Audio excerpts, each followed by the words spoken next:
What is up, guys? I think we are live. We're trying some new stuff out today, so hopefully It's not you guys can super see us. broken. Hopefully it's not super broken.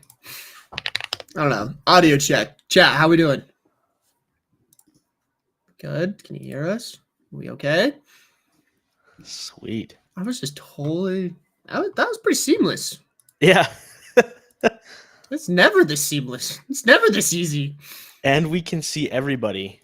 That's Let's all see. in one place. Can we even throw that up Oh on the my screen somehow? gosh. It's on there now, buddy. Ooh. We can see Twitch and YouTube all in the same place. We are legitimate. We're doing it. Now we're handsome.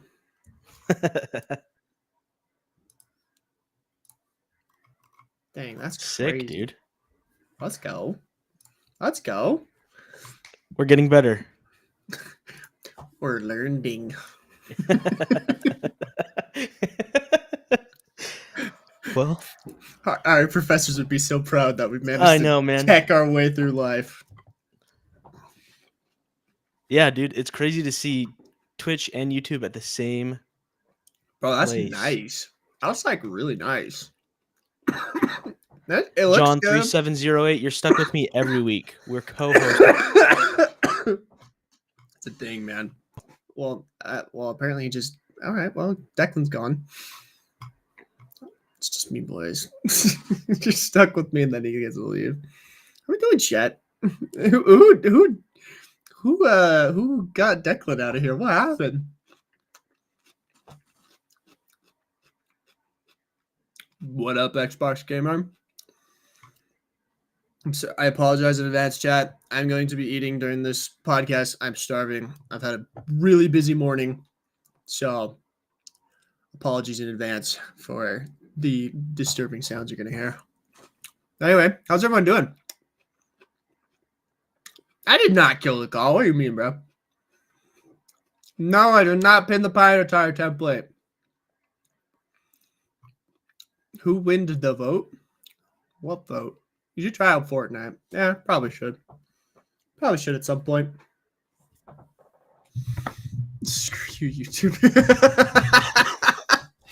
I gotta figure out how to like weaponize YouTube versus Twitch one of these days. I think we could do a bot of some sort and like create a program. Well, it's just some random mic for you. I don't know what happened. Oh, it's not okay. the good one. I'm not scared of Helldivers 2 Stalkers. Wow, that's brave man. I'm scared of those. Those things are freaky. Anyway, welcome everybody to the Practically Reality Podcast. Every week we go live at 1 p.m. Pacific time, and we talk about gaming and tech news. Thank you. Not really sure what we're going to talk about this week. There's a couple of things we could talk about.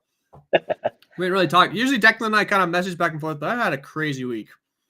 So what's been going on? I have gotten reached out to by several studios requesting my expertise in TikTok. So that has been an interesting conversation. I know a lot of people have like started to notice my voice has been popping up in a couple of other channels. So people have been asking like, hey, are you open to running more TikTok accounts? That's been in discussion. I'm telling you, man.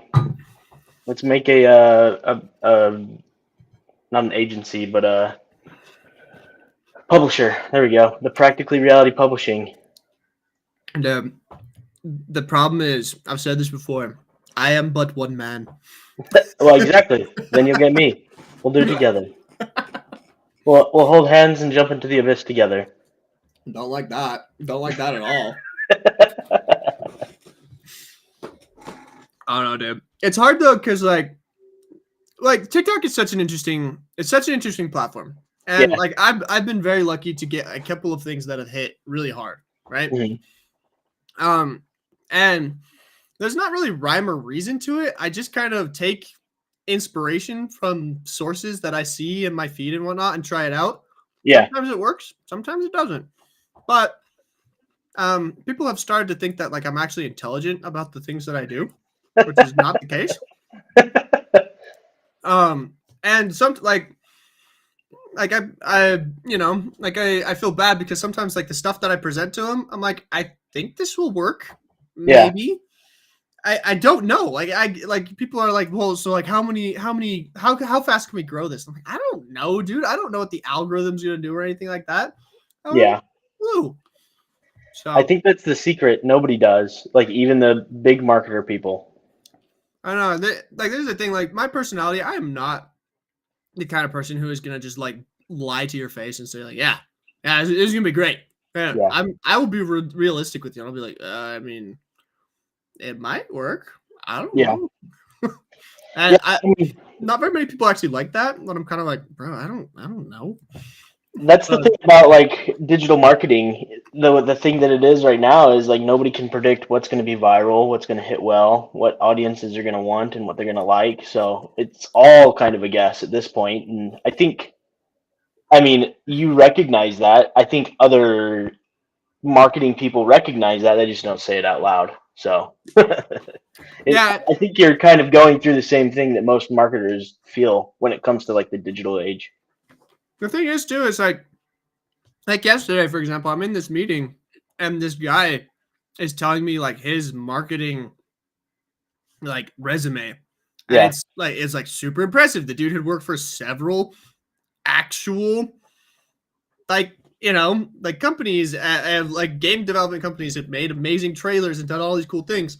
And he's like, but I can't do TikTok, man. Like you need to help us with Mm. TikTok. And I'm like, that's very intimidating to have like This guy. people like that, like people who like legitimately have a marketing job, whereas I feel like I've only just on maybe it's imposter syndrome a little bit where I'm just like, I For do sure. not deserve the amount of praise that I have gotten, but hey, here we are. Yeah.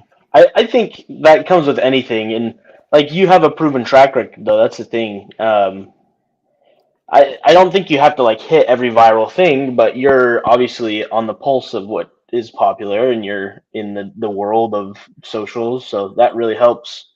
At least more so than like I guess these old marketing guys. Not old, but just Yeah. like it was just funny though, because like in this conversation, I was in this meeting and I was just kind of like looking at the potential project and whatnot, and he like just this guy. You could tell he was like a professional marketer, because he was like going through like terms and things that I was just like, I have no idea what you're talking about, bro, but I know you could do this, and it usually works. And anyway, it'll be interesting to see.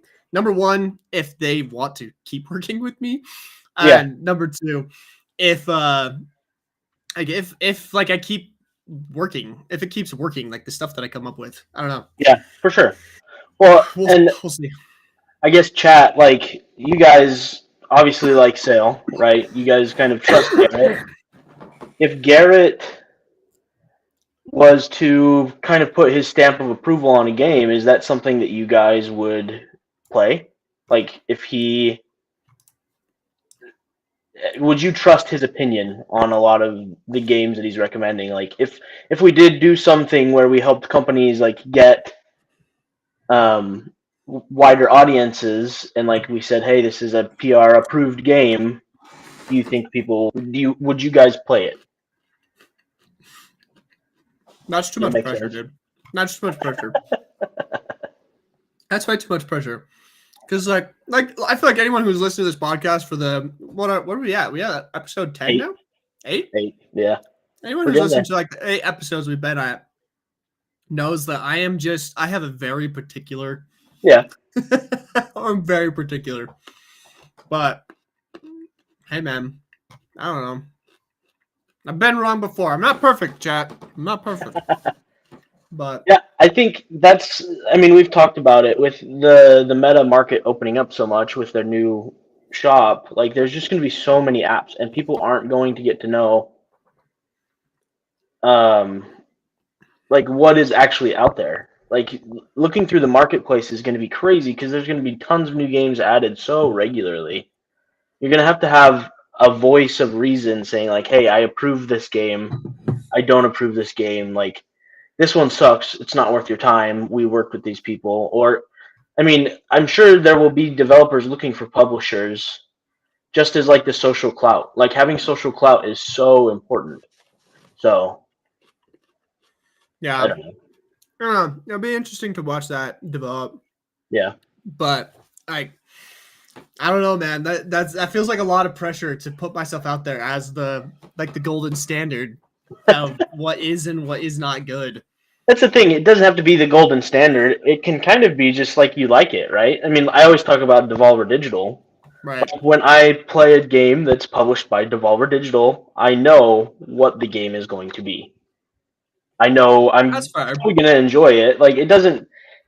Different publishers have different styles, just like different developers have different styles. You know, it would just essentially be saying like, "Hey, I played this.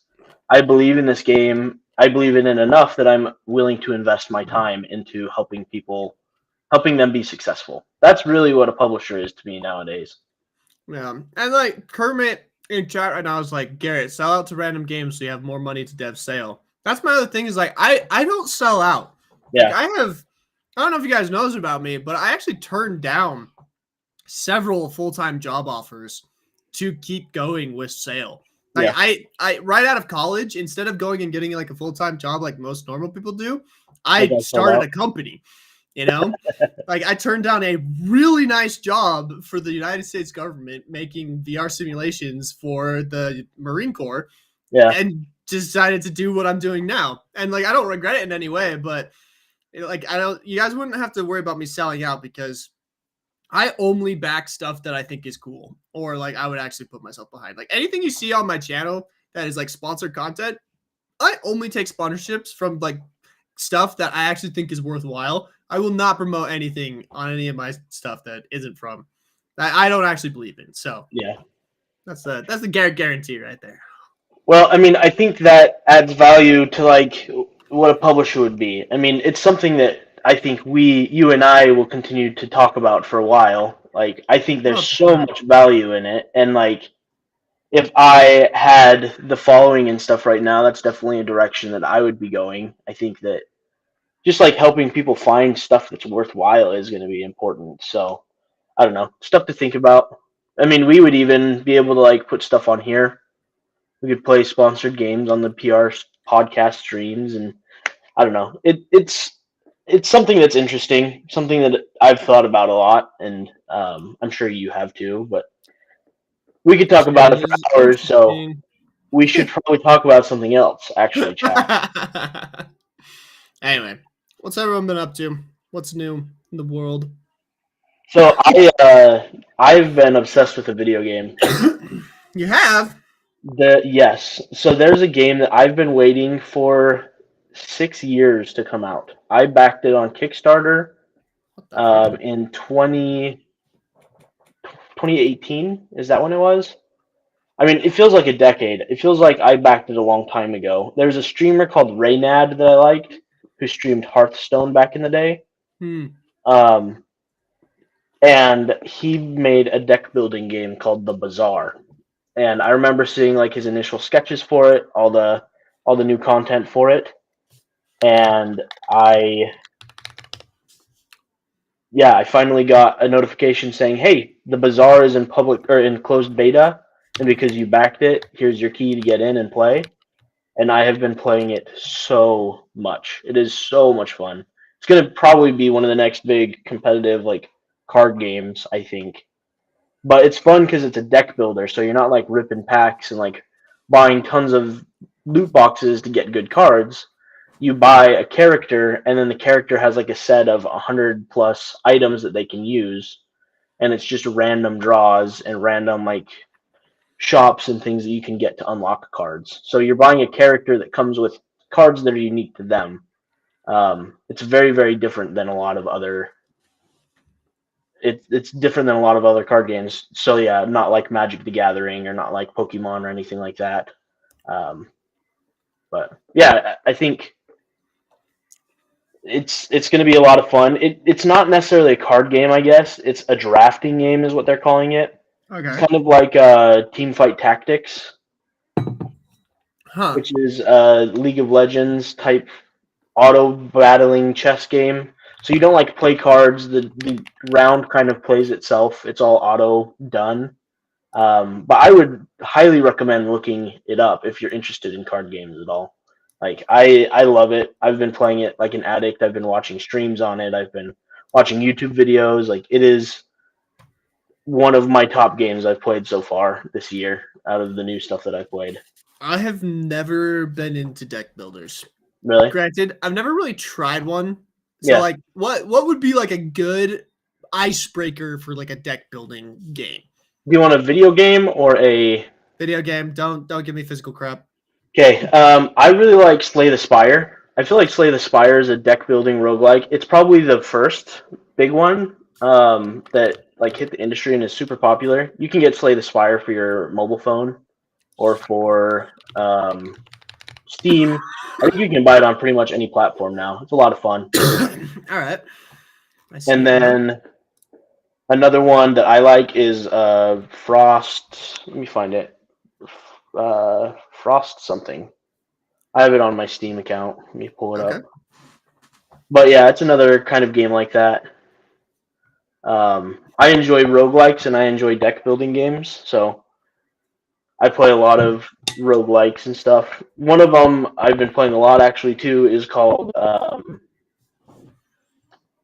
Gunfire Reborn. It's a first-person shooter roguelike. It's a lot of fun. I would Okay. highly. If you like first-person shooters, I think it's a really fun first-person shooter. I play that a lot. I mean, you know Matt Bentley. Matt Bentley and I play it Of course, almost Matt. every Saturday. We gotta get Matt on this podcast sometime, dude. I think went it would be to, He'd be like the funny third man to give us that tribunal type stuff. yeah. That'd be funny. So it's interesting that you bring up like a hero builder and stuff because Ubisoft just released a game, and I talked about it this week on one of my posts. Is it the It's NFT one? the NFT one. Have you looked at it at all, dude? I have seen stuff about it a little bit. So, I mean, in theory, it's like, see I've talked about this before on here, I think, but I want to say it again. The concept behind NFTs, I truly believe, will eventually end up inside of video games, right? Yeah. For those of you who don't know, NFT stands for non-fungible token, right? And the whole idea behind an NFT is it is a way for you to own something in a digital space. So what they do is they take some kind of item or whatever in, like, obviously most people have used it for like pictures and stuff on the internet. Like there was those monkeys that like went crazy. And basically that image or item, that digital thing was connected to the blockchain. And if you guys don't know about the blockchain, we need to do like a whole thing. Go look it up on YouTube for a good tutorial on that. But anyway, using blockchain technology, you are able to verify that you are the owner of a digital item, which in turn allows you to, have value with it, et cetera, et cetera, et cetera. And I do think that eventually in video games, it would be really cool to be able to prove like I am the unique owner of this one-of-a-kind item that exists in a world. But NFTs have such a bad connotation to them and everything that it is going to take a very, very well-placed anything for it to go well, Yeah. So yeah, Declan's showing on screen this game that's going on. It's called Champion Tactics, the Grimoria Chronicles.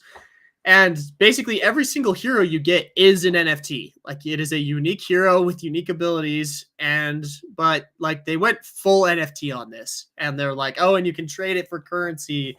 And here's our cryptocurrency and the value is blah, blah, blah, blah, blah. And basically everything I'm seeing on it right now is that it is dumpster fire.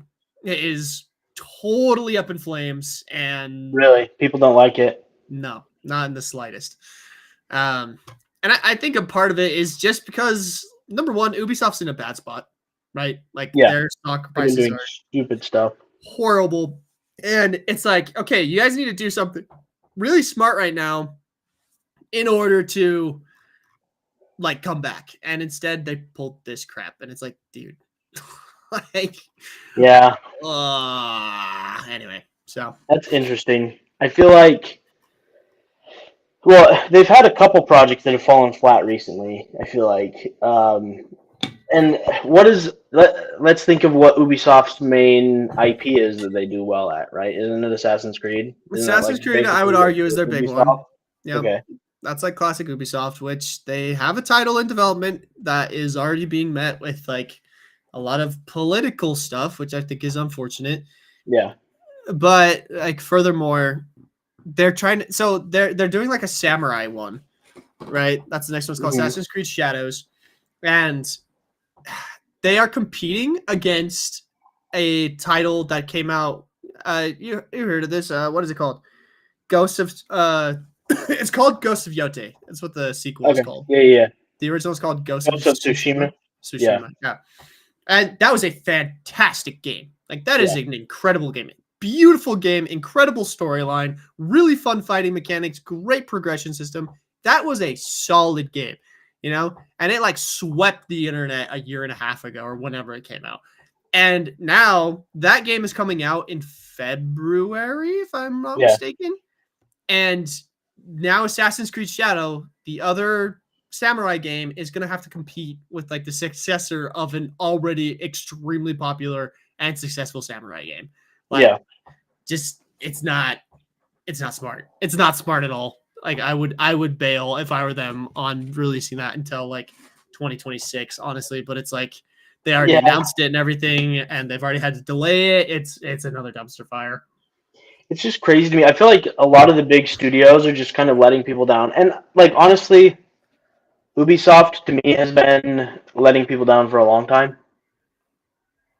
I don't feel like I've enjoyed an Ubisoft project in a while. I feel like what they did when they like worked on Assassin's Creed again, I feel like they changed some things that were really good, but I don't know. I feel like they just haven't been delivering on the way they used to deliver the Assassin's Creed products. Does that make sense? Yeah, I agree with you on that. Like people are I really love the videos that show up in my TikTok feed where it's like, are we going backwards with games? Because Yeah. we keep seeing that.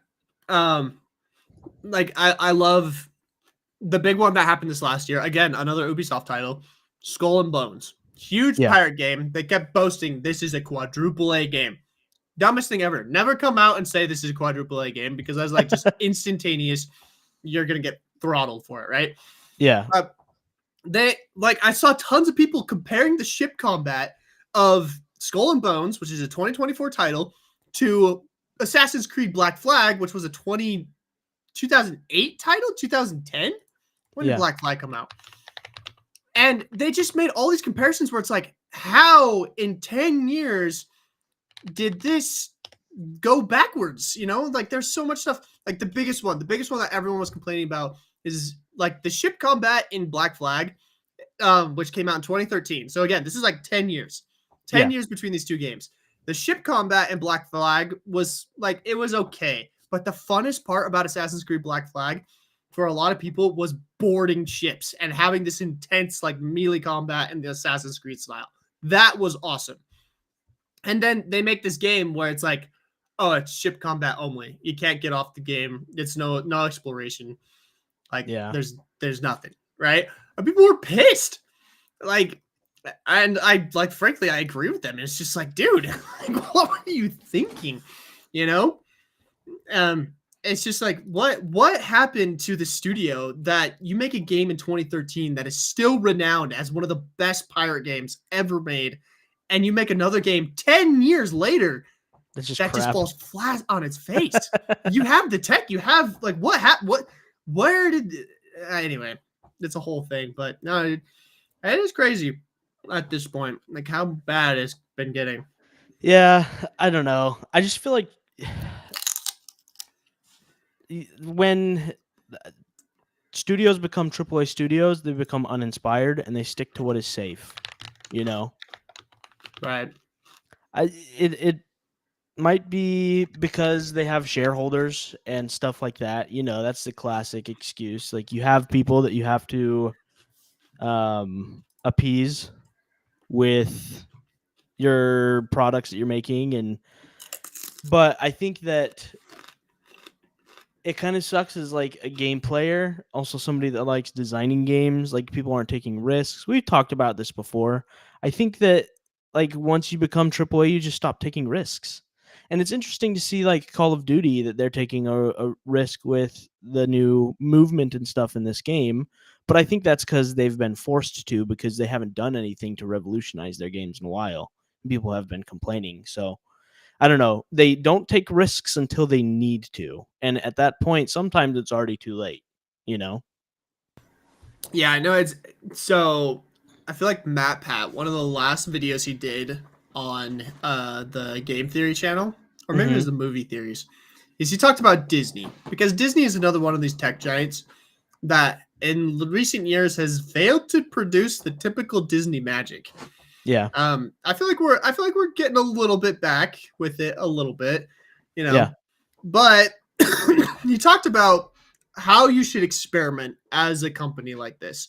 Yeah. And I actually think Call of Duty is doing a good job with this because again, they gave Treyarch like 3 years to cook up something great, right?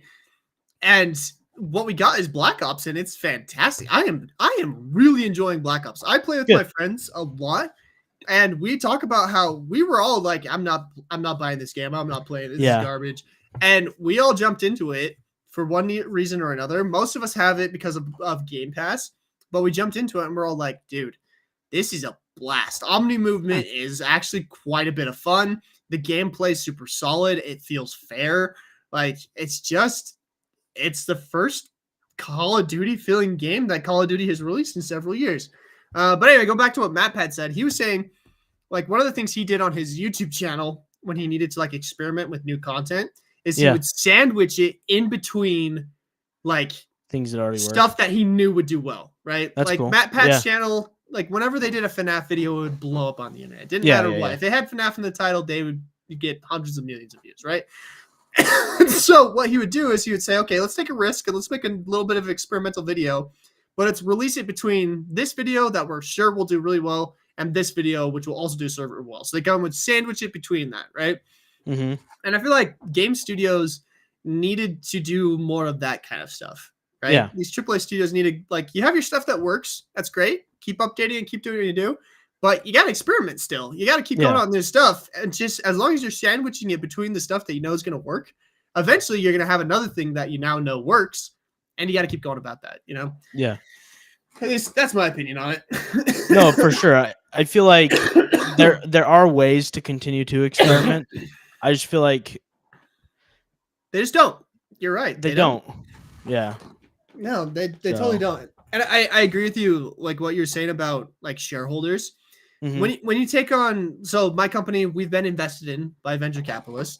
Yeah. And obviously like venture capitalists and shareholders have different objectives than most people do, right? Yeah, for sure. I've been lucky to work with venture capitalists who are extremely like in the space and believe in like, you know, kind of the greater good type stuff.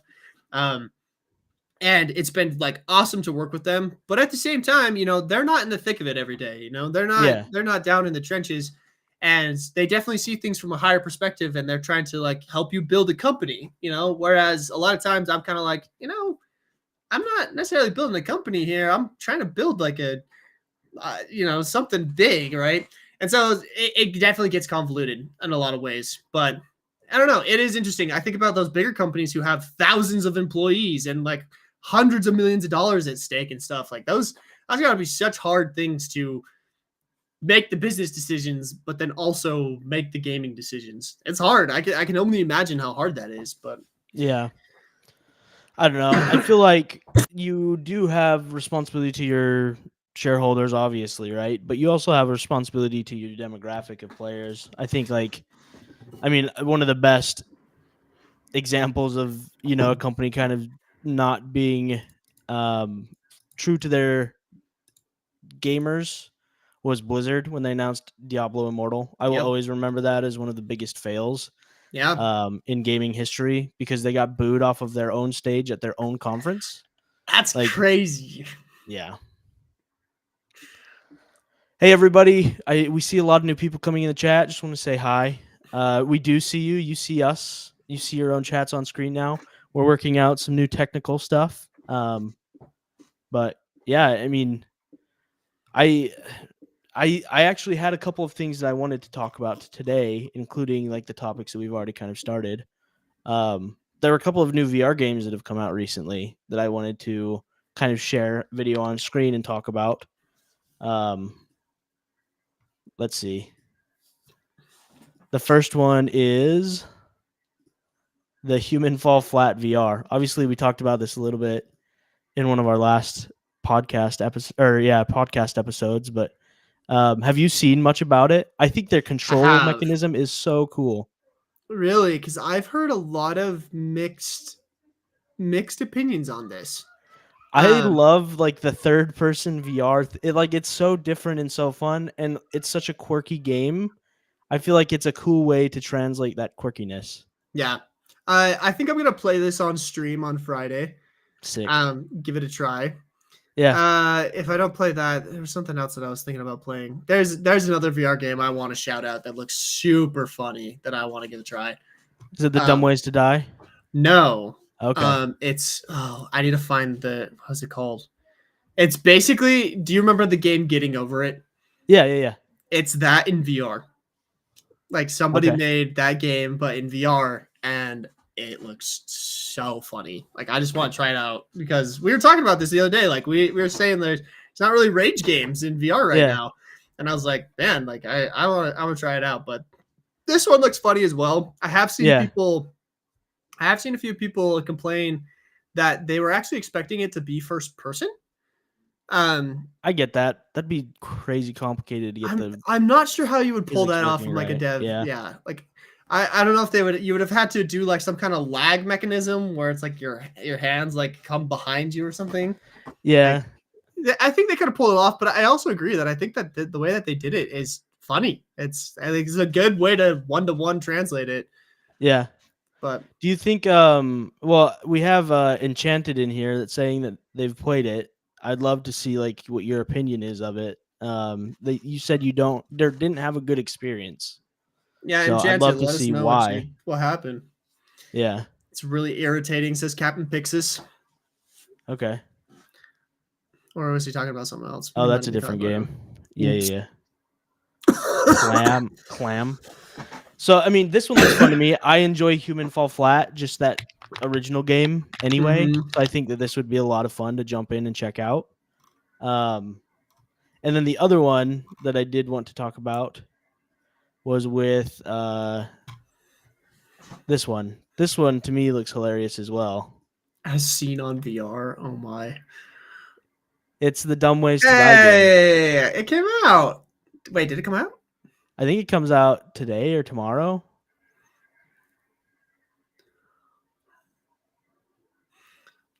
Oh, Laser Scar, that's the fun part of Dumb Ways to Die, is getting thrown off the cliff. That's the whole purpose of it, right? Sometimes you get thrown off the cliff, sometimes you throw your buddies off the cliff. yeah, Fall Flat. Oh yeah. Oh, Captain Pixis was talking about the Getting Over It game. It's called Clam. Yeah, that's what it's called. Yes. It looks so funny, dude. A punishing VR climbing game. Oh, I'll find it. buy and it. share I it. might buy it right now. Is it on already? Did it come out recently? Yes. Okay. Question mark. Clam. There's a free demo. Ayo. Download. It's called Clam. The Clam. The Clam. I think I saw like a dev video about this game. Is it free? Is it like? Oh, it's a planned release. So there's a demo right now that you can do, but they're coming out with more of it later. Okay. It's just such a perfect movement mechanic for VR. Like I just love that someone took a stab at this so much. Let me pull that one up. Ooh. Yeah, So this is somebody else playing it right now. Yep. I mean, it looks hilarious. It's the same thing. It's the same thing as like that old game, you know. Like I just loved that game so much, and like it was just so funny. So I'd just be so curious to see how it translates over. And he's like in a toilet or something. I'm pretty sure. It's just funny, dude. I don't know. We were talking about rage games, and I feel like the universe was like, "Behold, VR rage games." So love that. of that. Dr. Minty is asking if Human Fall Flat VR is free. No, it's not. No, it's not. I think it's I think it's like $9.99, $13. Oh, is it? something like that. Enchanted said, I haven't played it, but from what I've seen with other games in third person with VR, it makes people motion sick really bad. And when they do have a good third person game, it is usually a story game. That's the same reason why Roblox VR failed. I didn't realize Roblox VR was in third person. That's interesting. I have not tried it yet, so I can tell you. I know there are Roblox VR games you can try that will throw you into third person or first person. Yeah. So wow, this I just have you ever checked out Roblox? Roblox? Yeah. Roblox is so interesting to me. It's so fascinating. It's kind of interesting that there's a lot of these platforms that are coming out that I feel like people are creating really interesting games on, like really well designed games, because it's like, oh, I have to make this work within Roblox. Yeah. You know? And I don't know. I'd be curious because like Lethal Company, the guy who made Lethal Company, he started out on Roblox. He was a Roblox dev first. And he switched over to Unity and figured it out.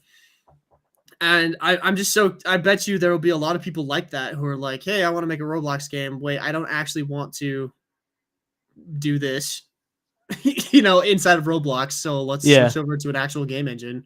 So I can see that being a platform for a lot of people to actually create VR games. Well, just games in general, dude. Like, Lethal Company is a perfect example. This guy just got his start checking out Roblox games. Like, I actually recently jumped into Roblox and checked out a bunch of their pirate games. Like, I just searched pirate on Roblox and tried out a bunch of their games.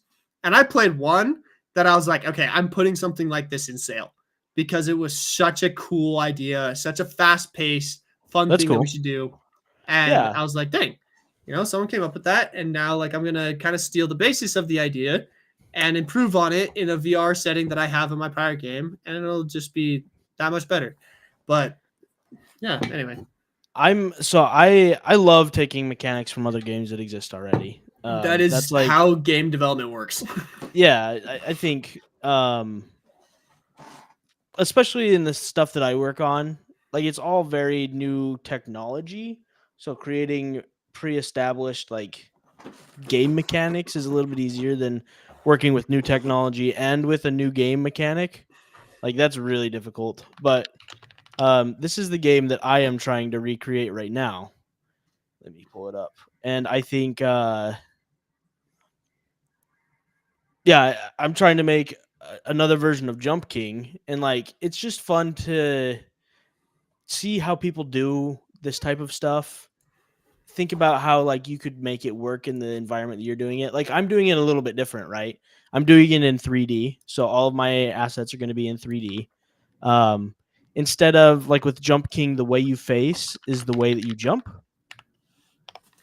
So you kind of hold the space bar and that's the power meter essentially. So the longer you hold the jump button, the further you end up jumping when you let go. And then it's just depending on whichever way you're facing. That's kind of how you control Jump King, the game. What I'm doing is, since it's going to be you're trying to get to the hot babe at the top of Jump King. But excellent. Mine is, it's going to have the arrow going back and forth that controls the angle of your jump. And then when you set the angle, it's going to have the power meter going up and down. So it's not going to be using like left and right controls at all. Where you land is where you land, but then there's going to be angle control, and it's going to be a one button game. So I'm trying to like condense the mechanics of Jump King into something that doesn't need as many inputs, and then like create the fun, because it's a very simple map. You have literally the walls on the sides of the map that you can see, and then you have the obstacles that you can jump on. So are you creating this in 2D? Are you creating this for an AR app, or what? How are you doing this? It's going to be in the Niantic engine. Okay. I'm doing actually a game challenge, so it's kind of like a game jam. I have to use Gaussian splats, which we talked about a little bit last time. They're 3D models that are scanned from the world around you. So I'm just going to scan a bunch of obstacles and then make them the obstacles in the game and then just add hitboxes to them to make them be the registering things that you're landing on. So it's going to be like a bunch of like water bottles and cans and different stuff floating around in an empty space in front of you, and it's just going to be a computer game that you can play on your mobile as well. That's the goal. Nice. But yeah, I mean, it's just fun to like take mechanics. I love playing other games and trying to find inspiration from what other developers are doing, but then like trying to twist it a little bit to make it my own.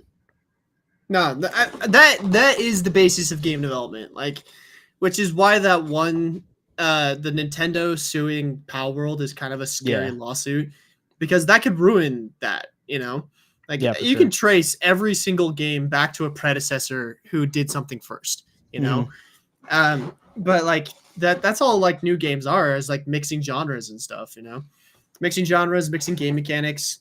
I mean, like Sail VR, you could trace a lot of the stuff that's in Sail VR to other VR games that I played and liked. You know, like right now, the most popular option for inventory is to have it on your wrist. Yeah. And that came straight out of Veil VR.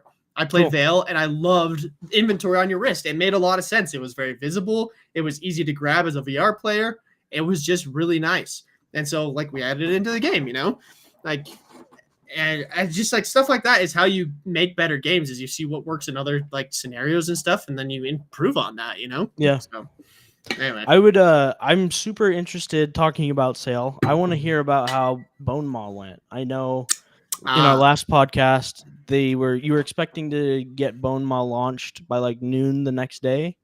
And then I saw your video saying that they were able to defeat him pretty quickly, but I'd love to hear about that experience, like what you learned from it. So Bone Maw, first and foremost, a lot of people have been asking me, like a lot of people were disappointed that like he wasn't like a Kraken or something. So first and foremost, to everyone who was disappointed that he wasn't a Kraken, Bone Maw has laid the foundation for us to have that caliber of sea monsters in the future. A lot of the code and a lot of stuff that went into Bone Maw will be a lot of the base like foundation of future boss fights in the future, right? So just see Bone Maw as like our level 1, our first iteration of what sea monsters will eventually be like in Sail VR. So just calm down, guys. There will be a Kraken, there will be a Megalodon someday. It's just fine. It's just fine. It's fine, okay? Anyway, the event itself went off really well. So we summoned him on Halloween at about like 4 p.m., I want to say, Mountain Standard Time. So it was about 3 p.m. Pacific time. And like he had 66 million health points, which again, the way that we did this is we set it up so that the community had to collect 6,666,666 skulls. And once that was collected, it would spawn phase 2, which was a boss fight. There was a giant skeleton that was walking through the map. And if you got too close to him, he would come up to your ship and start wailing away at you. And he did tons of damage. He sunk tons of people's ships. It was a lot of fun. And then the community as a whole had to deal 66 million health damage or damage points to him in order to conquer him. And once he was conquered, everyone unlocked what's called the Sails of the Damned, which if you haven't claimed those yet, guys, go into Sail VR, go to the Halloween event area, and there should be a little button for you to claim those sails. So a lot of stuff about this event was actually stuff we had learned from our previous event that we did. So back in July, we did what was called the Faction War. And in the Faction War, we pitted the entire community against each other, right? We had the Sea Monkeys and the Sea Dogs. And we basically said, all right, whoever collects the most gold in this month wins, right? And it was this big thing. It was a month-long competition. It was super close. And anyway, Sea Monkeys ended up winning it.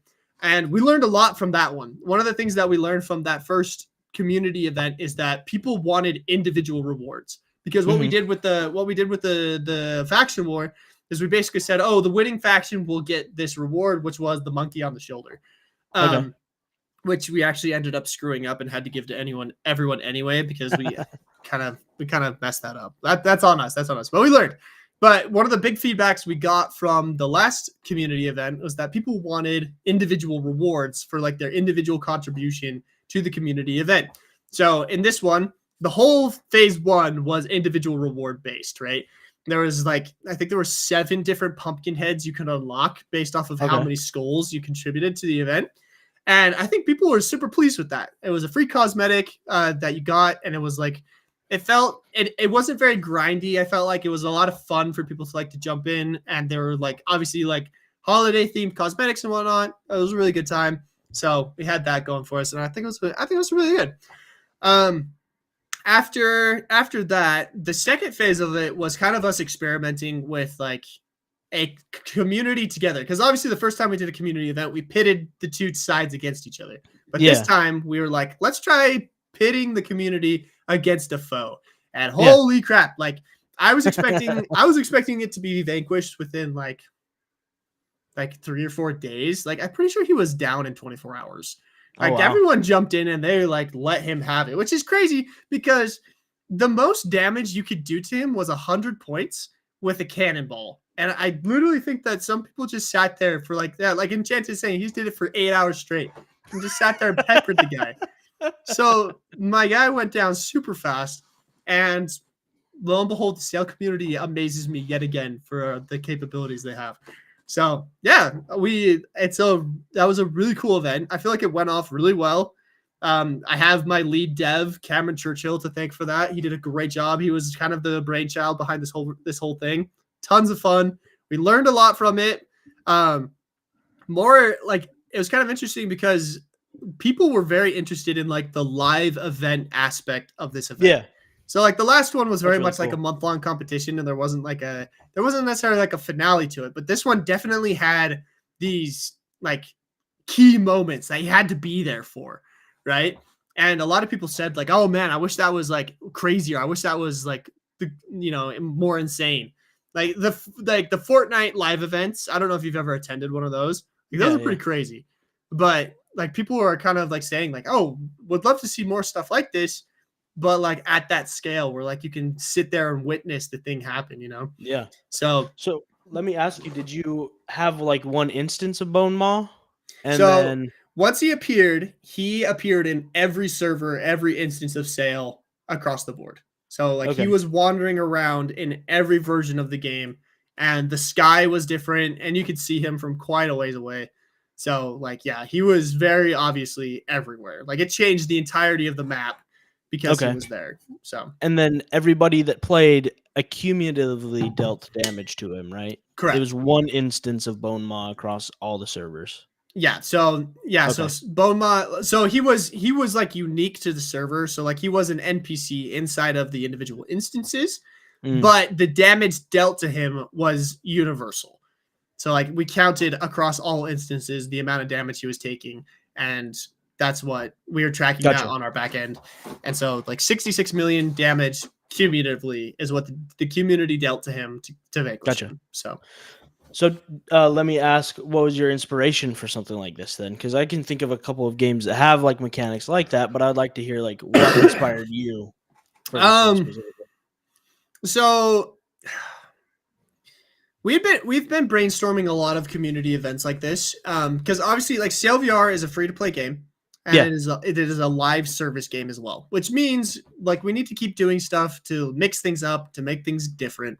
And so we've been designing things like this for a long time that we want to like be able to put in every once in a while to spice things up in the game, And so this idea, I've never personally played a game where they implemented exactly this. Like Helldivers had a lot to do with it, right? Yeah. Helldivers, you can see like the cumulative efforts going into everything.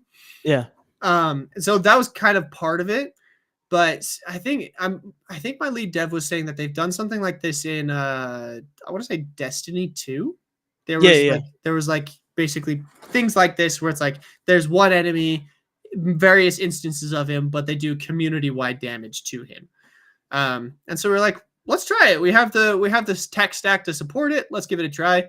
And so we threw it in. And then I had watched Attack on Titan earlier this year. And so like the idea of a giant lumbering skeleton was definitely like sitting in the back of my head. So that was a big one. I think to me, like the thing I think of is Pokemon Go.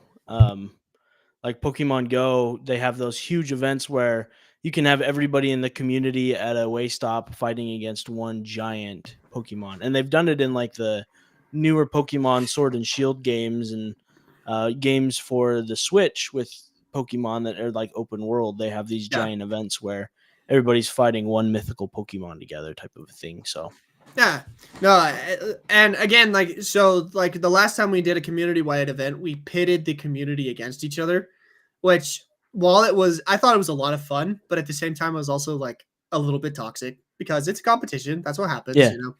And so I wanted to see like what the community would do with like a unifying objective, right? Yeah. So that was kind of like the other thing. It's kind of like, let's do the inverse of what we did last time. Instead of pitting against each other, let's pit them against a common foe and see how that goes. I feel like it did really well. I think Yeah. there's room for both in the future. We definitely want to do another round of like a community-wide competition against each other where you choose a side. And we definitely want to do another like maybe boss fight, something of the sort. So Cool. there'll be more stuff like this in the future. So yeah, that's awesome. I think no,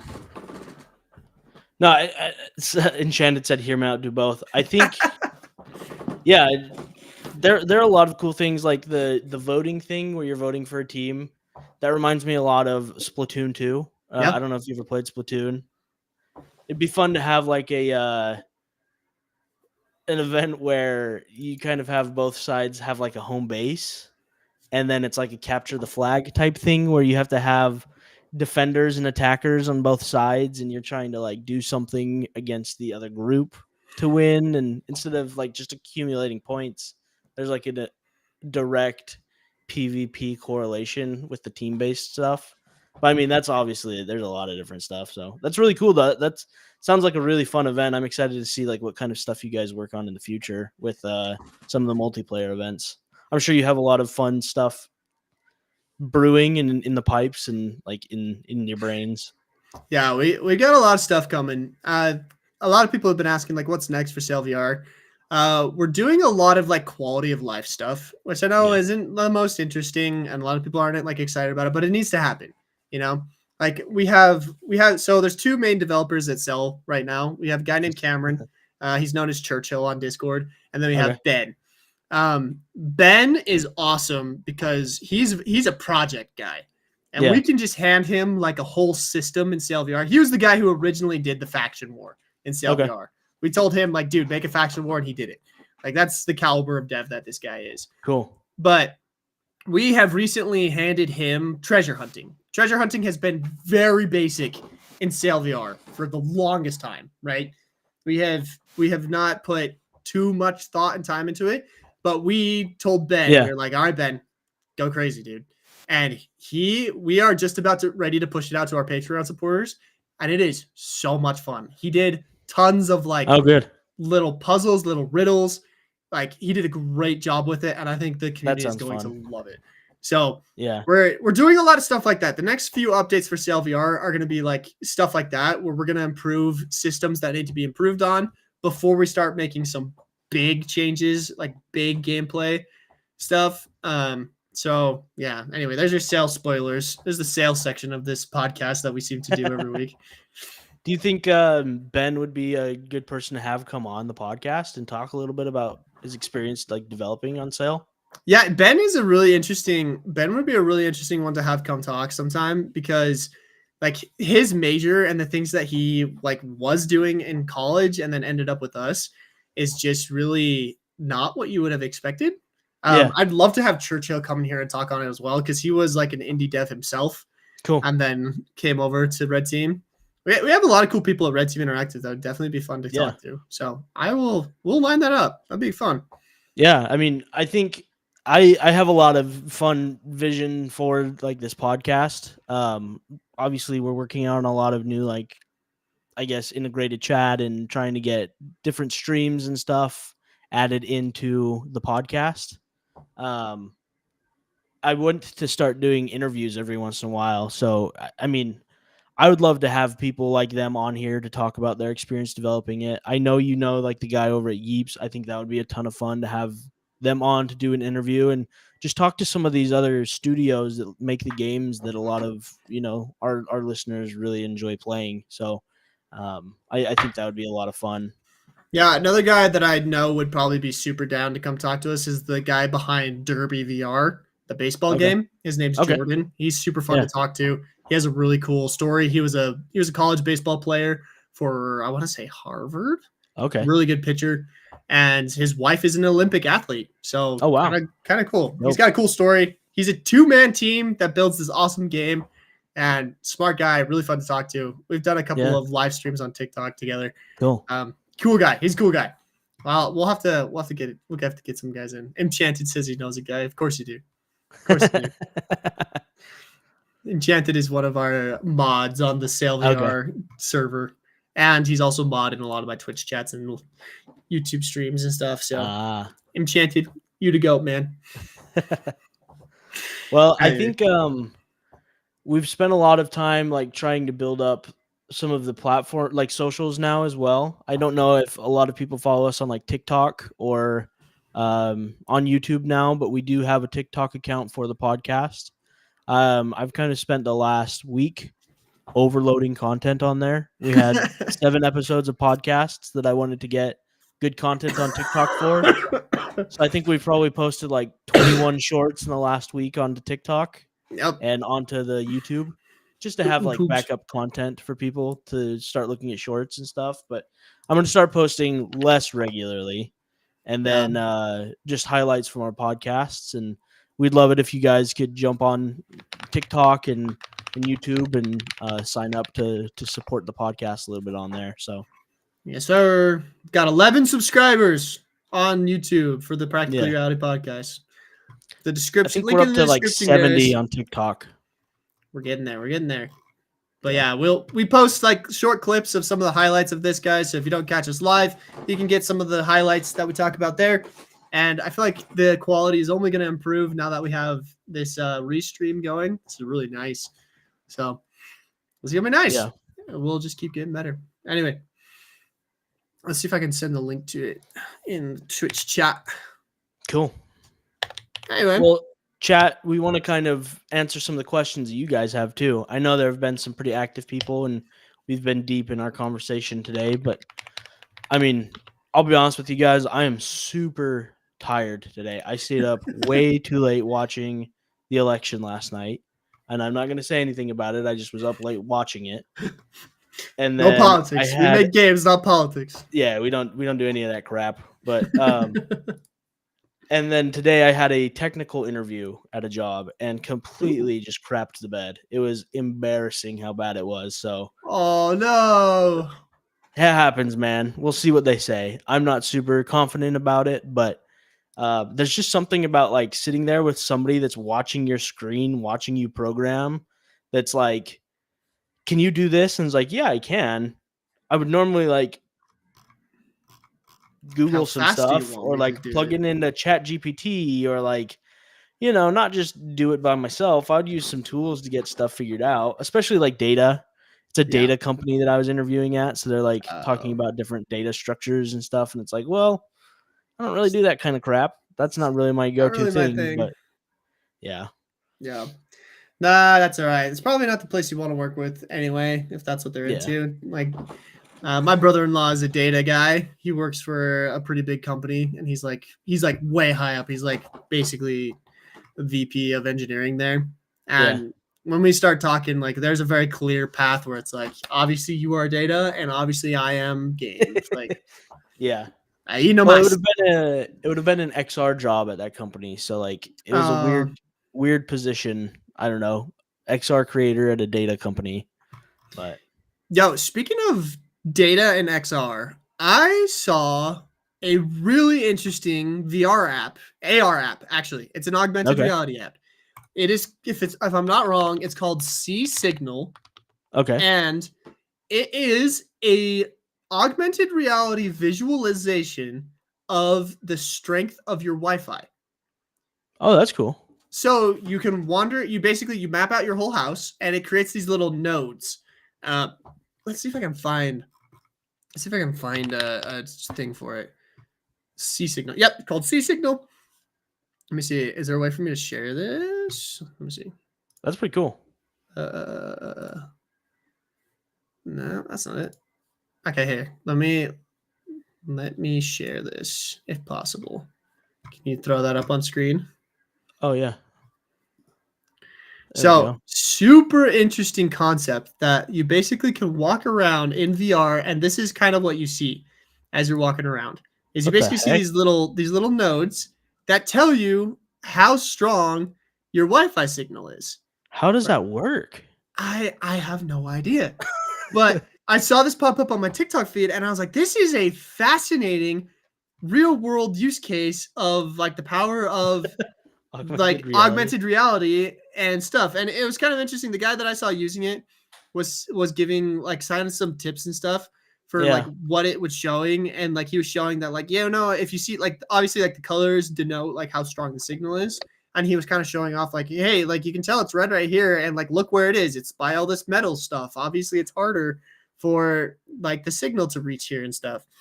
But anyway, just like a fascinating use case for figuring out like Wi-Fi strength in VR. So It makes me wonder, like, how accurate is it? Like, are they I don't know. Is it BS? I don't know. I doubt it. Like the guy that seems to be making it seems at least like semi. I mean, he probably passed his networking exam, unlike you and I. Yeah. hey, COVID happened, right? Everybody passed. Everybody passed. Everybody passed. Everybody passes. I think it's so interesting because, like, I get you can understand where the Wi-Fi signal is at your current location, but how do you really know what it's like 5 feet ahead of you? Like, that's the interesting part to me. So my guess and like what the guy was explaining is as you walk around the room, it's Oh, it doing a maps it. ping. Okay. So like you walk around the room, you kind of map it out, and then it creates these nodes and stuff based off of those pings it's created. So like I don't know. I thought it was fascinating. Like Wi-Fi, I have so many issues with Wi-Fi. My Wi-Fi router sucks, and I Yeah. bought like a really nice one. It's a mesh router. It's supposed to be super nice, and it's supposed to cover like the entirety of my home. And yet I just have so many issues with internet. And I saw this, and I was like, I kind of want to walk around my house with this and see like what's going on. Maybe I could figure out why my Wi-Fi sucks in certain spots of my house. Yeah. You know, and I'm freaking fascinating. So, Yeah, definitely. I think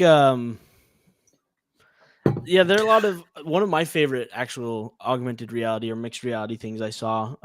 One of our friends in the podcast, his name's Dilmer. He does dev videos for building like VR games. One of the projects that he did for, I believe it was for Meta, was a mixed reality application that allowed you to.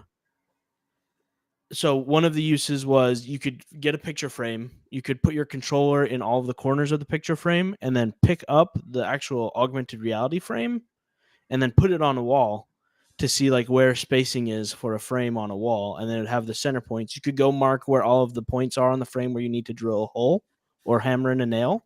You put it up on the wall, and then you have a clear augmented reality frame of what it's going to look like positionally, and then where you need to hammer in the holes for it to be balanced. And it had like a augmented reality level, and like there it was a very cool utility tool that used mixed reality to, you know, make your life a little bit easier if you're doing things like hanging picture frames. Like it was obviously kind of a niche product, but it was for sure kind of the beginning of an augmented or mixed reality tool belt, which was really, really cool. It had like a tape measure as well. And but I don't know. I think there's a lot of fun real world utility things with mixed reality that people are still trying to figure out how to do. I think with the 3S, obviously that's going to be more affordable, and absolutely it'll be fun to see like what kind of utility stuff people are making as well. One of the things, and chat, if you know of a game or whatever that does this, please go to my Discord and put it in game suggestions in that section, because I have been looking for something that does this for a long time. What I want, this is a mixed reality app that I want. I want to be able to map out my house, okay? I want to be able to map out my house and then put furniture in certain places and move it around to like basically interior design my house without having to interior design my house. Does that make sense? That's cool. I've seen actually a prototype for something. I actually worked on a prototype for something like that. How did you really? When we were in college, let's see, would it have been 2020? In like August of 2020, I worked on a prototype for a project like that. I don't know whatever happened to it. I did it all in augmented reality using a mobile phone. So you'd place anchors, and then it would create a blueprint of your house. You just place anchors in the corners, and you could like map out where doors and stuff were. And then what that did was then pass that information of the blueprint to a different piece of software that you had on your computer, and then you'd be able to do interior design inside of your computer. And See, then I it see. would Like, show. I want a contained into virtual reality like experience because like so my office is a continued battle. Like what you guys see behind me. Yeah. I know a few of you guys have asked me for a setup tour. I don't dare do a setup tour right now because my office, like beyond these frames, guys, it's a disaster. You don't want to see it. He's Asmongold outside of the frames, if you know who that is. The guy who No. just lives in filth. Okay, He has like McDonald bags and cockroaches. It's not that and- bad. It's not that bad. But like here, I'll move my camera over a little bit so you can like see one of the sides. So like if we go over here a little bit, like that's my closet, just stuff hanging up against the wall and stuff. It looks real pretty right here because that's what needs to look pretty, right?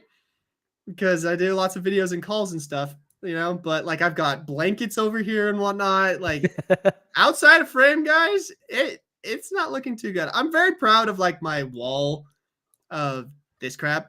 That's all my headsets and stuff. Pretty proud of that. But still, you can see like I've got my cowboy hat like hanging on this thing. I've got books. I've got a random mug. That's my Xbox headset. You know, like it's just, it's not Xbox? like didn't Xbox game headset. Game Oh, headset. okay. No, not leaking the Xbox VR headset for the Yeah. first time. I know nothing, Microsoft. I don't know anything. No, I'm just kidding. Yeah, it's just the gaming headset. But anyway, I would love to be able to take out the dimensions of my room because I also have kind of a weird room that's my office. There's this weird closet, as you guys saw, and there's also like there's a window and there's a door, and there's not a lot of space. And so it'd be nice instead of having to move all my furniture around to get an idea of what I want like my office and my background to look like, to be able to mess around with like, what if I put a potted plant in here or like a bookshelf or like, you know, and get a sense of like what that all looks like without having to. Yeah. So if anyone's got a idea of something that does that, please let me know. I would love to explore an app that does that. Chat, what kind of mixed reality or augmented or virtual reality apps would you like made? Maybe not necessarily just games. I know we all have opinions on video games that we'd like made, but do you have any like non-video game type things that you think would be a really cool utility? Transformers. Yep, that's it. Did you see the thing on LinkedIn where the guy hooked up IoT to augmented reality? That's pretty cool. So you could get like your notifications from like your Alexa or something. Or so like thermostat. What I saw this guy do, and I don't know if he's improved upon it. I saw it on LinkedIn months ago, but he showed within I believe it was the Apple Vision Pro. He showed he was able to look up at the like oh no, gosh dang it, I hate that zoom. Anytime I put my hands up, dude. So he looked up at a smart light bulb, right? It was a smart light bulb connected via IoT stuff, Internet of Things for anyone who doesn't know. And he looked at it and was able to just do that little like pinch thing, you know? That's cool. Turn the light on and off in augmented reality. So there's like object recognition. Exactly. He basically, I mean, he said like obviously this is a very rough prototype. I basically put that there by hand, but it's connected to the IoT, so I'm able to turn on and off like a real world thing inside of my Apple Vision Pro. It was like kind of fascinating, like kind of cool. Like object recognition is so cool once you can get that working well. One of the companies that I work a lot with is called Zapper. I've talked about it on here before. They this week had a new. Let's see. It was a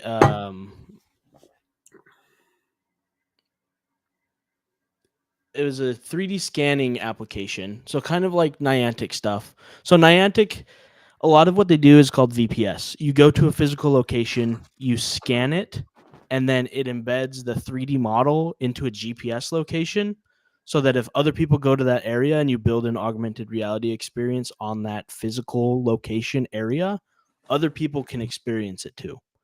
So it's kind of like location-based augmented reality. That's something that's super popular with augmented reality right now.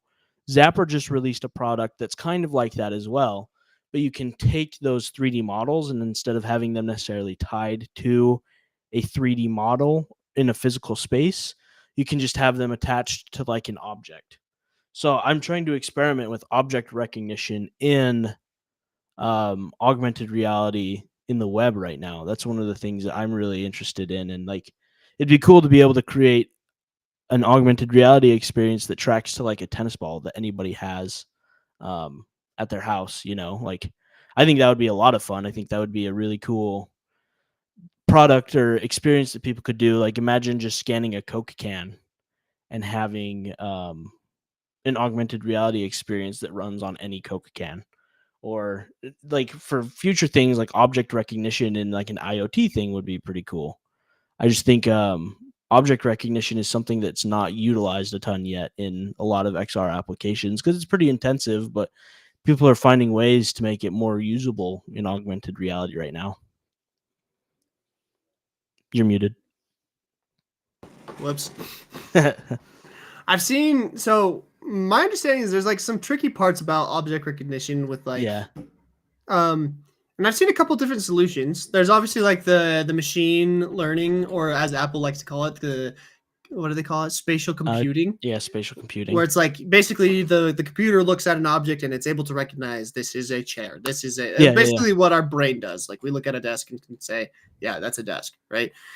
And then there's the another version that I saw is basically creating. I saw someone who was creating these like basically QR codes, but they were only visible to IR light. Okay. And so essentially, as you would be like in your house or whatever, there would be these QR codes that are basically made with infrared light that would basically tell the device like, oh, this is this, and it is in this position, right? It kind of kills two birds with one stone. I don't know. I'd be curious to hear your thoughts on like what you think is the better way to go about it. Because I know we've talked a little bit about how like Niantic, like you were just saying, they do like GPS 3D models, and then there's it. Is it Niantic that's doing the whole world? Like they're trying to map the entirety of the world. Yeah. Versus like Apple's spatial computing just figured out in the needed area since it's such a moving area. Like to me, spatial computing is the way that it's used now is more in real time. So it's mapping out things in real time and creating like a physical mesh of the area where you are. Which people have been doing that forever in like the HoloLens. Right. That's something that has been done for a while. I think with the spatial computing, my understanding of it is or not the spatial computing, sorry, the Niantic stuff is like it's like Pokemon more, where you can go to a physical location like a way stop in Pokemon Go and you could get a reward for being there. But once you get there, it downloads a mesh that somebody else made and then AR content that's kind of based around that 3D space. So one is in real time, it's mapping out the world around you. The other one is it's using GPS to then find a virtual position that somebody already created. We're not remapping it. We're just downloading the 3D position that somebody's already made and then putting it on the physical space in front of you. That's like the big difference. I don't know if that makes sense. Yeah, that kind of makes sense. Yeah. Okay. So one's in a cloud that you're pulling down the information from, and the other one is being done in real time by sending out different like signals and like infrared, not infrared, but LiDAR signals to map out a physical space. That's what a lot of them are using is LiDAR. So LiDAR works really well because that's it's a depth. It doesn't it also measure depth? Yep, not wrong. Exactly. I can't remember what the acronym stands for, but it's like light intensity depth radar or something. I can't remember. Yeah, and that's how like Apple Vision Pro has depth videos. It's like if you record a video with a LiDAR enabled phone, you can then put it in your Apple Vision Pro and you can watch a video that somebody recorded with all the same depth information. So it looks like it's 3D in an Apple Vision Pro. Okay, so this brings up another question that would be interesting to talk about. Do you think VR and AR will change social media? Like, so the Apple Vision Pro has these, what do they call them? Spatial videos and whatnot, Yeah. right? Do you think that platforms like Instagram and YouTube will like adapt these things into them, or do you think that is there an evolution of social media beyond this 2D version we have right now that could exist in the future? Yeah, I think there has to be. I mean, I read Ready Player 2. I don't know if a lot of people realize that's a thing. But they wrote another book, not as good as the first one. Would not recommend it. There you go. I got it. I read it. Ready Yeah, Player 2. This the one's interesting. Yeah, for sure. The interesting thing that they had in Ready Player 2 was that idea of a social media where you share your experiences that you have and other people can live vicariously through what you're doing. Like one of the examples they had was somebody was able to go surfing. Yep. You're able to experience surfing, even though you're in a crappy physical location, you could experience surfing from somebody else's perspective. Or I think, like eating certain types of food. yeah. Yeah, I remember that. This is like the interesting one. Obviously, we won't get that exact thing because they will Neuralink in. Yeah, that was like full dive VR. That's something I don't know if we'll ever allow people to do. I hope not. But I think the idea of a social media platform where you're able to share virtual reality experiences that are recorded using software like that is something that could be real in the future. Maybe Facebook or Instagram develops it, but I think like that idea for social media content where you're experiencing something from somebody else's exact perspective instead of just from a camera in front of them is like a possibility in the future. So let me show this to you. So there's a company that's been in they have been in the VR space for a long time. Yeah. Okay. Live. Oh, cool. Have you heard of Live? Yeah. So these guys have been in the VR space for a really long time, and they recently reached out to me about this project. Okay. So what this is they call it a spatial video, not the same as what Apple is doing, but essentially what they were trying to accomplish is basically something that could only exist in virtual or augmented reality. Yeah. These are 3D captures pretty dope of in-game stuff. I can't even imagine how they did that. That's crazy. They have a really, really cool team that's doing lots of stuff. Live continues to do lots of cool stuff for the creation side of things. And that's kind of the other cool thing about them is like they are a creation, both like product and agency. Yeah. And they are now partnered with Meta on creating a in-game recording tools for like Quest games. So like in SailVR right now, we have QuestCam. Live has their own that they're actually implementing into Gorilla Tag that will allow people to record third-person videos inside of Gorilla Tag and be able to post them and whatnot. But like this was so fascinating to me when I saw this because this type of social media would only exist in virtual and augmented reality, right? Yeah. This is not something you could view on like Instagram or TikTok or anything like that. This is something you would have to view inside of a headset. And they have been playing around with it a lot and like trying to figure out like what a social media like this would look like. And I don't know, like, do you see that as something possible? Like, I think that'd be dope. It reminds me, there's that one game that we had at the lab where you would teleport around to different areas, and you'd find an orb and put it on your face, and it would kind of take you into that scene, right? Right. To me, this is like a combination of that and what's that VR movie? Chat? No, well, yeah, VR Chat, but the Disney movie where they have all the feelings and emotions. Oh, Inside Out. Yeah, Inside Out. You know how they have the memory spheres in Inside Out where you can look inside of it and see the memories? Imagine like this, you have your little memory area in your little house and you invite people to come over to your place and they can see like all your favorite memories on your shelves. Oh, interesting. Like that'd be pretty dope. Could you imagine something like that? Like everybody has their own environment, they have their own memories, and then instead of telling somebody a story, you could invite them to see it. Yeah, Wouldn't that be like, cool? that would be interesting. Like it's interesting because when the Vision Pro was first getting announced and they talked about spatial video, I remember telling my wife about it. I was like, that's kind of cool, like the spatial video side of things. And she was actually saying like that is super compelling Yeah. because like, you know, my wife and I have really young kids right now. Yeah. And those like they grow up so fast, For you know, sure. like and capturing those like moments of their life to my wife at least. And I have to agree with her. That was like a fascinating idea that I could capture in like a 3D-esque like video, the size and like everything about my child to be able to Yeah. remember that more like deeply. That's fascinating. That's like something that I think would like go a really long way for like memory keeping in the future, you Yeah. know? And so I do think again, like my hat's off to Apple for coming up with something that's actually applicable to like the general audience because like that's just like revolutionary. I'm sorry, but like Yeah. spatial videos they're freaking sweet. You can actually view spatial videos on the MetaQuest. Yeah. And I've viewed several and they're cool. Like they're I a think little janky, but like they're cool. yeah, I think YouTube don't they have like 360 and volumetric videos that are specifically made for devices already? Like there's a curated catalog of videos like that that are published by YouTube that you can access inside of a VR device. Yeah, they're janky though. Okay. It was a really big push a little while ago. So like if you type in 360 video right now, there's like roller coaster, tsunami, yeah, lots of roller coasters. The bloop eats you.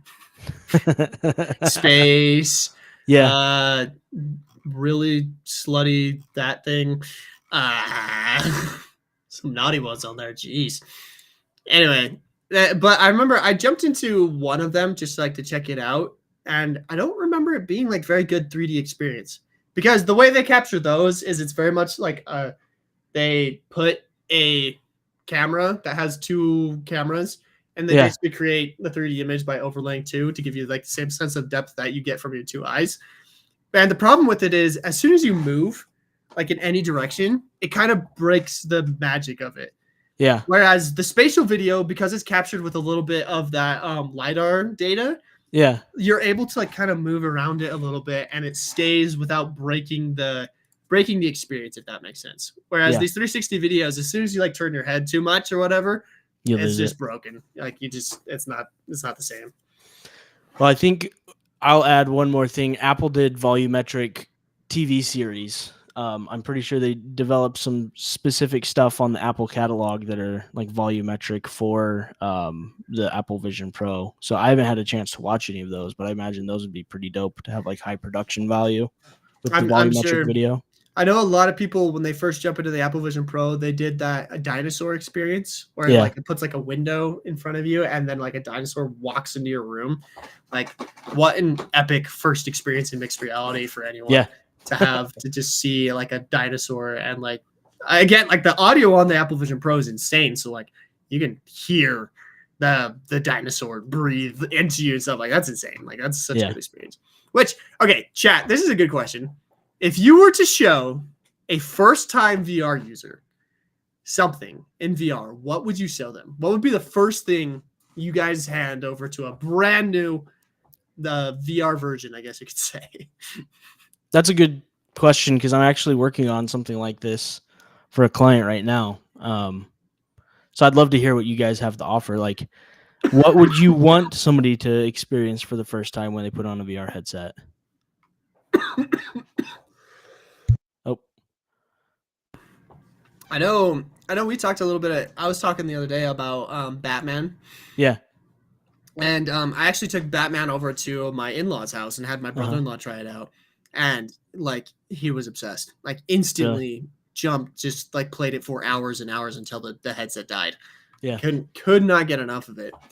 But but again, like that's kind of a more intense thing. Like I don't know if I would give that to a first timer. He had done VR before, so I felt like pretty confident in it. But he was just like, this is the cool thing. The Plank Experience game, that's a good one. That's a good one. That's a great one. Yeah, I love the Plank Experience. I feel like Plank is one that I've used regularly. Beat Saber, I still feel like is just an easy first time user experience. I feel I like the really- Plank is better though because Yeah.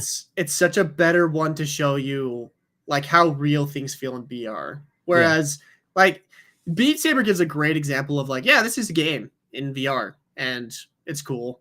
But like the Plank experience gives you that like, holy crap, I'm 10 stories up or whatever it is, Mhm. and I'm looking out. Like you cannot get that anywhere else. So that's a great one. Plank experience is a good first one. I don't know how many of you have a 3 or a 3S, but I know when the 3 came out, they had that mixed reality experience on there. That's a good one. where like the walls break in and you have those little aliens that you have to collect. To me, that was like the coolest mixed reality device onboarding and like first experience. Like I played it multiple times. I thought it was a ton of fun for a free thing that just came automatically on your device, like preloaded. I thought that was a lot of fun to jump in and play. Have you tried Drop Dead the Cabin, the mixed reality experience? That is another one like that. Really? It is zombies though. So Okay. you map out your room and then it decides where to put like barriers and stuff in your room. Yeah. And then zombies come and try to get you. And so like you're defending your room from zombies. And it is so cool. It is such a fun experience. Drop Dead the Cabin. I'm gonna put that one. Drop Dead the Cabin. I've talked to those devs. That's a great team over there. They're making good stuff. Can recommend that one 100%. So, to the person that said the plank experience, have you ever actually put a physical plank in to that experience to have somebody walk on a physical plank? Do you know you can like measure out the plank so it is the same exact size and in the same position as the actual plank in the game? It's so spooky. Oh man, it makes it so much more fun. It's even more immersive. Rick, there already is a COD-like game, Dog Day. Contractors VR. That's funny. That is so terrifying. Yeah, no, adding like that's a perfect example of like a little extra immersion goes so far with those things. So I would highly recommend it if you haven't. If you haven't You tried should it, try it guys, out. gotta try it out. I think I have that in my bio as one of the best VR games or best horror games because it's such a fun horror experience. Let me double check. The Dog Day one or Drop Dead? Drop Dead the Cabin, Okay. I think. Okay. Double check that. Ooh. But was there any other VR games that came out recently? I don't know. I was looking. The ones that I was super interested in were Dumb Ways to Die, which I think it looks like a lot of fun. And then The Human Fall Flat just looks super silly to me. And I get like people why people don't like the controls. I think the other thing that could have been a lot of fun was Gorn style movement. I'll share Gorn. I don't know if a lot of people are familiar with Gorn because that's an older title. Ooh, Dog Day just mentioned a really good one that just came out. It's called Clawball. Have you seen Clawball? I haven't. Okay, let me show you Clawball really fast. So this is I've seen a lot of people play this who were ex-Echo players. Okay. So Echo VR was that awesome VR game, like Ender's Game, but with disc battles. Super fun. So this is Clawball. It's Gorilla Tag movement, but it's soccer. Okay. Yeah. I can so do you're that. these cat. It just released in early access, so you can kind of see right here. Like you use Gorilla Tag movement, but then you're pawing this ball into. I love the the goals. visuals of that. That is so super good. fun. The That shows a cardboard. really unique like style that's also like super like fun. And then they have like a whole social hub where you can just like hang out and do Gorilla Tag stuff. That's dope. I love the creativity of that. I really want to check this out. I want to jump into it. It's in early access right now. This looks really fun. I was a pretty big Echo player. I really loved it. I wasn't very good at it, but I enjoyed playing Echo a lot. And so seeing like there's a lot of sports games coming out of the woodworks right now that I'm actually very excited about because I really do think that VR esports are going to be a major part of virtual reality just because of the inherent physicality of VR. Yeah. But I personally don't want to try to tackle VR esports as a dev. Like I want to see other people do it. So I'm kind of like trying to find someone to root for. And this is one of the ones that I was like, hey, this is like the right idea. I feel like this is fun. Yeah, So, that looks awesome. I like think a good time. somebody else in your chat earlier said that there's a mod for the disc game that you were talking about. Somebody made a mod so that you can still Oh, play Echo Arena and yeah, Echo yeah. Echo VR. VR and Echo Arena. Yeah, I did see that. Some people, so they've got the. Again, this was just like the dumbest thing. I don't know if you know the whole story behind them shutting down Echo, but it kind of blows my mind, if I'm being honest, that they let that happen. That they shut Yeah. down a community of such hardcore. Like, I mean, they had professional tournaments and stuff going on, That's pretty you know, crazy.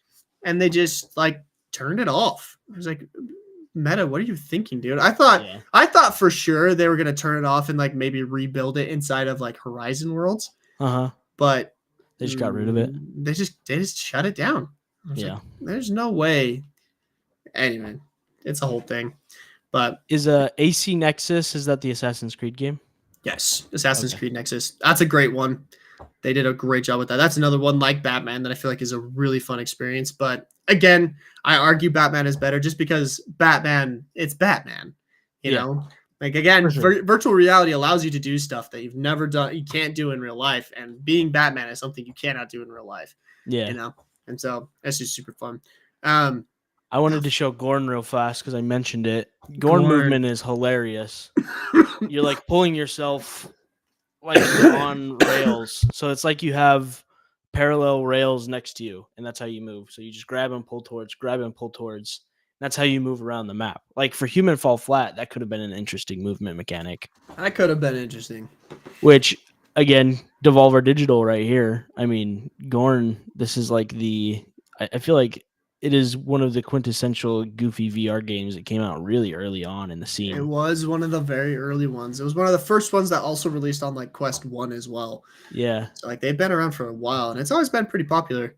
Yeah. But anyway. Okay, here's a question for the chat. Have any of you guys jumped into Horizon Worlds? Is that something people are actually frequenting? Because Meta is shoving it down our throats so hard. But is anyone actually doing anything in there? Like, are people actually playing it? Because I've talked to a lot of dev studios lately, and a lot of people have been saying that this last month, like, we just didn't have a lot of players. And I was kind of like, oh, it's, you know, the middle of the school year. You know, people are probably focused, you know. But also, that's for Horizon Worlds specifically. Yeah, but like right now, if you jump into your headset, the first thing you see is Horizon Worlds. If you try to search anything, it's like, well, here's all the Horizon Worlds, and it's like, but is anyone actually in those worlds? Like, does anyone play Horizon Worlds, or is Meta just really trying super hard? I'm just mostly curious. Are they succeeding? Because if they're succeeding, I'm a little bit nervous because they shouldn't be. Anyway, anyone? I played Horizon Worlds once. I feel like that's most people's experience. It's not like there's something they're doing every day.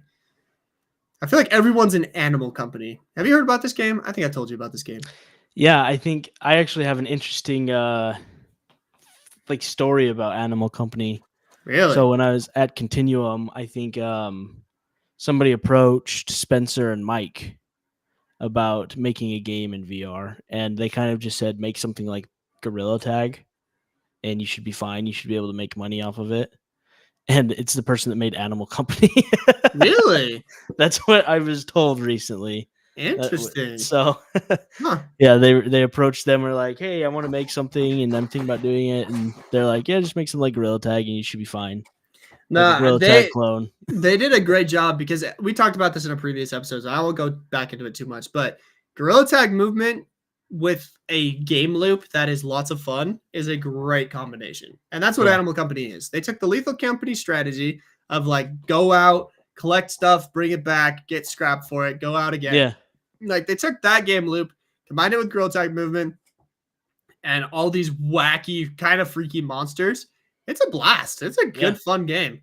We played it as a dev team for a pretty long time, somewhere close to Halloween, and it was fun. Like we had a good time in it. We somehow ended up like I feel like a big part of Gorilla Tag that not enough people take advantage of, but Animal Company did really well is like the exploration mechanics of Gorilla Tag movement. Like because it's a skill to be good at moving and to like get up on top of stuff and whatnot, it like if your game has lots to explore and do, like it makes it instantly more fun. So just thoughts. Yeah. I'm interested, Beer House, what kind of game are you making? I am curious, like what like people are making in Yeah. VR, because I'm starting to get the itch to start another game, and I'm kind of curious if I should like pitch my current ideas sometime We and then try it out. should But do that for one session, one podcast. We should come up with a bunch of different VR game ideas. no, then I have to give the ones that I don't want to take. That's hard. No. No, it'd be fun to just like pitch them out to chat and see like what people think about the game ideas. So there is something to be said though about like the go-to-market strategy. Yeah. Because like obviously I think we talked a little bit about this before as well, but like Sail VR had so much build-up hype because we had such a long-term community, you Yeah. know. Whereas Hard Drive, our game Hard Drive is not doing super well right now. Yeah. We're probably gonna have to leave it for a little while before we come back to it, just to make sure that Yeah. we can keep surviving as a company. So for all you Hard Drive fans out there, sorry guys, but like it's a fun game and we're gonna keep it alive. We're not taking it down or anything, but we're not gonna put as much time into it, you know. But one thing with Hard Drive is we kind of decided like we're gonna make this game, you know, and we didn't really get a lot of community feedback on the idea. And I think that's kind of what backfired on us a little bit, because we had a Yeah. couple of ideas we were playing around with, and we kind of decided, oh, this sounds the most fun from a dev perspective. And that I don't think that's the move. So Yeah. with the next game that I want to make, I am going to involve the community like every step of the way. So like I'm going to have them vote on several ideas and tell me like which one they want to see have come to fruition. And I'm going to get them in a Discord, and we're going to get playtesters like from day one. And so like I'm gonna very much involve the community and see like what the difference is between like Hard Drive and whatever this third game is Yeah. gonna be. So Carl Beverly really wants me to remake Echo VR, and I say unto you, nay. I think how would you do it this time around? Have you thought about how you do it? Because last time with Sail, you started making, I remember you put in a ship in VR and you put it on SideQuest, right? Yep. That was essentially it. Mhm. I feel like that workflow isn't as realistic anymore. Or do you feel like you would still kind of do the same approach where you have like a basic mechanic, put it in a platform, and then say, play this, let me know what you think? So what I'm currently thinking, I'm going to either do one of two things.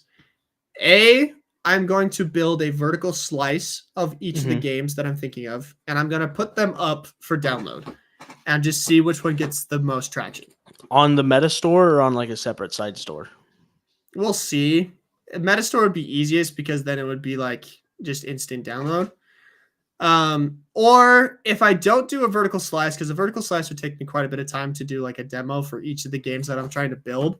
If I don't do that, I would basically do what I did with Sail VR that first time, and I would pitch the different ideas. So Mhm. I would create like a pretty extensive pitch where I would explain this is what the game would be. This is like the mechanics and stuff that would be involved with it, the style, the setting, and whatnot, and pitch like 3 or 4 different game ideas and just let the community vote on it. And then like just from popular vote, like that's the game I would start working on from inside of like the Sail VR and Hard Drive communities. I would let them vote, and then we Yeah. just start on that. That's interesting. It would be fun to make a game that's like the Red Team 19 demo room. Where if you're going to do vertical slices, why not just put them all in one game and people can like pick between them type of a thing? Have like That- internal voting. That's the other thing that I'm tempted by right now, is to turn Sail into a platform for several different genres. Okay. So like we would make it so that it like you could go into the pirate era, or you could go into like a cowboy era. That's an idea, but I just would love to like keep things separate. I don't Yeah. know. I like the idea of having like, because also the other thing about being an indie studio is we keep learning, right? So it's kind of nice to start fresh projects and be able to be like, okay, remember how we did this? Let's not do that again. Like let's make this cleaner. And so I definitely want to start like a fresh project on a bunch of Yeah. stuff. But anyway, That's kind of my thoughts right now. Is like probably sometime in like the spring. I'll probably pitch the game ideas. I'll let the community vote on which one they want to see have happen, and I'll just start at it. I don't know. I don't know if I'll do it solo. I don't know if I'll involve the dev team with it. We will see. That sounds fun. I have some fun ideas. It'd be fun to sit down and chat off stream, or do a pitch on here. But well, cool. I think we've probably been going for like an hour 40 now. Hour 40. I think it's Good about amount of time. It's time, lads. All right, chat. Last minute questions. Speak now or forever hold your peace. Somebody wants to make a video game about you. That's boring. You got to get a lot of yaks. Yep.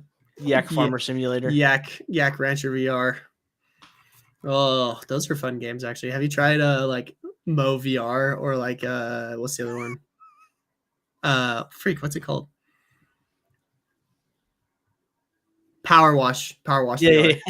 That one is so fun. I've put hours and hours into that Really? game. It is ridiculous. It's like me with Trading Card Store Simulator. Like literally, it's like I play a little bit of Call of Duty, and then I'm like, I can't take this, so I just switch over to Power Wash Simulator. It's like I can get things clean. I can't get my KD ratio over 1, but I can keep things clean. Garrett, I know you want to keep CLVR PvP fast paced, but trust me, a lot of people want it to be slower. We doubled the amount of health in world, guys. Are people still getting whipped so hard? Or Captain Pizza? Are you guys just inside of Dead Man's? That's been an interesting case, actually. Yeah. Hold peace in this election cycle? No comment. A new special skull on sale. Yes, we have plans for that, Dog Day. We do have a lot of plans for new skull types. We call them curses. We have a lot of cool ideas for curses. That'll be interesting. Playboy, who? Viernes, what is with you and Playboy Cardi, my guy? Calm down. Anyway. Cool, man. Well, yeah. Ladies and gentlemen, that was. We appreciate you guys. Twas fun. Thanks for coming by. We'll be here next week.